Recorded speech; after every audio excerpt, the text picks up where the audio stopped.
મોદી સરકારના મંત્રીનું રાજીનામું 12 વર્ષમાં ક્યારેય નહોતું બન્યું. પણ યાદ કરો મુન્નાભાઈ MBBS નો મુન્નાભાઈનો ડીન ઉપરનો જે ડાયલોગ હતો એ કે મામू જિંદગી में कई चीज पहली बार होती है. આ પહેલી વાર બન્યું છે. એના ઘણા પ્રોઝ એન્ડ કોન્સ છે. અગાઉ પણ બન્યું છે. MJ અકબર પણ મીટુમાં આંદોલન આપવું પડ્યું હતું. શિવરાજ પાટીલે બોમ્બેમાં બોમ્બ ધડાકાના કારણે રાજીનામું આપવું પડ્યું હતું. એવા બીજા પણ કેટલાક કેસીસ છે. પણ મુદ્દો એમ છે કે 3 માંગણી સરકારે સ્વીકારવી પડી. આ બહુ મહત્વનો મુદ્દો છે કે 3 માંગણી સ્વીકારવી પડી. રાજીનામું તો આવ્યું ધર્મેન્દ્ર પ્રધાનનું, પણ બધા સામેથી, વિદ્યાર્થીઓ સામેથી કેસ પણ ખેંચી લેવા અને જેને ઈજા થઈ છે એટલે જેમણે આપઘાત કર્યો છે એ બધાને વળતર આપવું.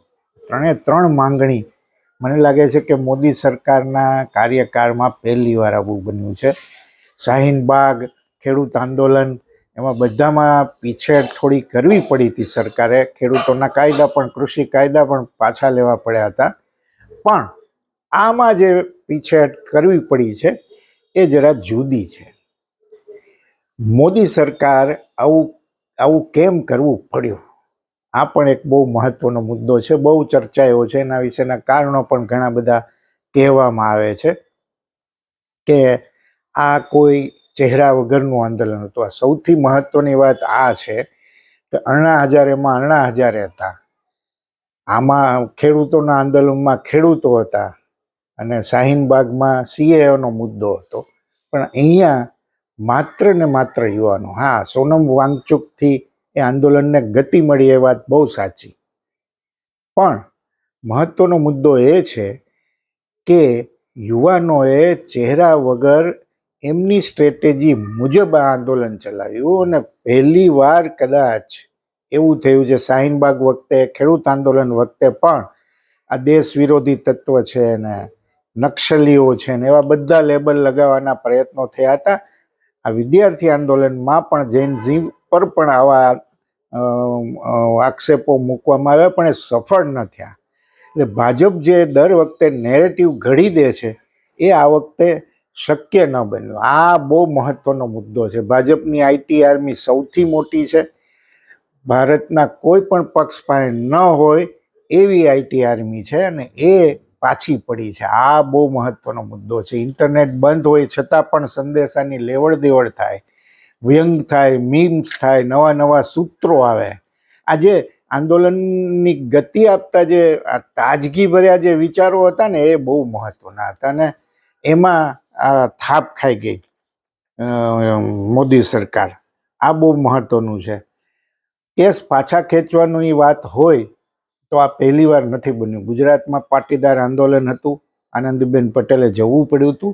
એ પછી પાટીદારો સામેના કેસ ખેંચવા પડ્યા હતા અને હાર્દિક પટેલ જે મુખ્ય ચહેરો હતો, જે પછી કોંગ્રેસમાં ગયો અને પછી ભાજપમાં આવીને અત્યારે ધારાસભ્ય છે, એની સામે પણ ક્રમશઃ બધા કેસ લગભગ પાછા ખેંચી લીધા છે ને એ પાટીદાર આંદોલનમાં વળતર પણ આપવું પડ્યું હતું. કેટલાક મૃત્યુ થયા હતા.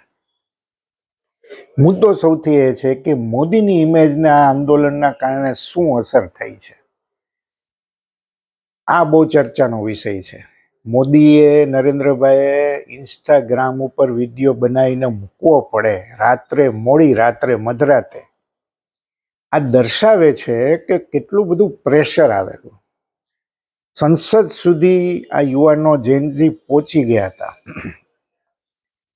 અને નરેન્દ્રભાઈએ અહીંયા સુધી આવું પડ્યું. એનો મતલબ કે આખી ભાજપની મશીનરી છે એ ફેલ ગઈ હતી. અને નરેન્દ્ર મોદી પહેલી વાર મને લાગે છે એની ઇમેજને થોડો ઘણો પણ ઘસારો તો લાગ્યો છે. અને એમણે વિડીયોમાં જે એમના ચહેરા ઉપરનો ભાવ હતો એ પણ એ દર્શાવતો હતો કે ભાઈ આ ક્યાંક ગડબડ થઈ છે. સૌથી મહત્વની વાત બીજી એ પણ છે કે આ આંદોલનમાં ભાજપ અને RSSના સમર્થક પરિવારોના છોકરાઓ પણ હતા સાહેબ, છોકરા છોકરીઓ બંને. આસામમાં, આસામ સરકારમાં આસામ ગણ પરિષદ સાથે છે ને એના એક મંત્રીની દીકરી પણ ત્યાં આસામમાં દેખાવો થયા એમાં જોડાઈ હતી. દિલ્હીમાં પણ એવું બન્યું હતું અને મોહન ભાગવતે પણ છેલ્લે એમ કહ્યું કે આ યુવાનોને આદેશ નહીં આપી શકો, એની સાથે સંવાદ કરો. આ બહુ મહત્વની વાત છે. જેને તમે ચીન સાથેના સંબંધોના કારણે વગોવ્યા, દેશદ્રોહી કહીને વગોવ્યા, એને તમારે પારણા કરવા જવું પડ્યું સાહેબ. 2 વાર મુલાકાતો કરવી પડી. અને જેને તમે ઝી આ વંદાને તો આ મરી જશે ને આનું કંઈ આવશે નહીં એવું કહ્યા પછી એની સાથે સંવાદ કરવો પડ્યો. 3 વાર મિટિંગ થઈ અને 3 માગણીઓ સ્વીકારવી પડી. આવું બહુ ઓછું બન્યું છે ભારતના ઇતિહાસમાં. એટલે આ બહુ મહત્વનું છે. મોટી વાત એ છે કે બહુ પોલિટિસાઇઝ થવા નહીં દીધું છોકરાઓએ આંદોલનને. બધા પક્ષના લોકો ત્યાં મળવા આવ્યા. આપ અને કોંગ્રેસે બંને પ્રયત્નો પણ કર્યા કે આ મુદ્દે ભાજપ ઉપર, સરકાર ઉપર વધારે ભીંસ લાવીએ. સરકારે રાજીનામું અપાવી દીધું અને તમે જુઓ કે કોંગ્રેસ અને આપ અને બીજા લોકો, બીજી પાર્ટીઓના લોકો બધાએ એમ કહેવું પડ્યું કે આ યુવાનોનો વિજય છે, જેન ઝીનો વિજય છે, એને ક્રેડિટ આપવી પડી. આ પણ બહુ આ આંદોલનનું બહુ મહત્વનું પાસું છે. એટલે આવા બધા જે મુદ્દાઓ છે, અને પહેલી વાર મને લાગે છે કે લોકોએ ઓનલાઈન ત્યાં સ્થળ ઉપર જઈને એવા લોકોએ ટેકો આપ્યો આ જેનઝીને. આ પહેલી વાર બન્યું છે. એક રાજકીય નેતાનો મને ફોન આવ્યો ગઈકાલે, એટલે રાજીનામું આપ્યું સાંજે, કે આજે હું બહુ ખુશ છું, હવે નિષ્ક્રિય છે, કોઈ પક્ષમાં સક્રિય નથી. મને કે ધરપત થઈ કે ના, આ દેશમાં લોકશાહીની જળ હજી મજબૂત છે. એ લોકશાહીનું વૃક્ષ જે છે, વટવૃક્ષ, એમાં બહુ નુકસાન નથી થયું. આ જે રિએક્શન છે ને એ પણ બહુ મહત્વનું છે. હવે મુદ્દો એ છે કે સોમવારથી લોકસભા રાજ્યસભા ફરી શરૂ થશે અને એમાં મહિલા અનામત અને સીમાંકન બિલ જે સાથે મૂકવાની વાત છે, એમાં થોડાક નંબર સરકારને ઘટે છે. એ નંબરનો મેળ પડી જશે કે કેમ, આ સૌથી મહત્વનો પ્રશ્ન છે. અને એ દિશામાં હવે ભાજપ કેટલો સક્રિય રહે છે, કેટલો પ્રેશર ટેક્ટિસ અજમાવે છે, ગેરહાજર રાખવામાં એ સફળ થાય છે કે આંકડો સિદ્ધ કરવામાં સફળ થાય છે. મહત્વનું એ પણ છે કે જે એનડીએના સાથીઓ છે અને જે બીજા પક્ષોમાંથી તૂટીને આવ્યા છે અને અલગ જૂથ તરીકે મંજૂરી મળી છે, એના વિવાદો પણ છે. એ લોકો ભાજપ સાથે રહેશે કે કેમ આ ઘટના પછી, આ બહુ મહત્વનો મુદ્દો છે. ધર્મેન્દ્ર પ્રધાને રાજીનામું આપ્યું, પ્રહલાદ જોશી એમાં મંત્રી બન્યા છે, પણ ધર્મેન્દ્ર પ્રધાનનું હવે શું થશે?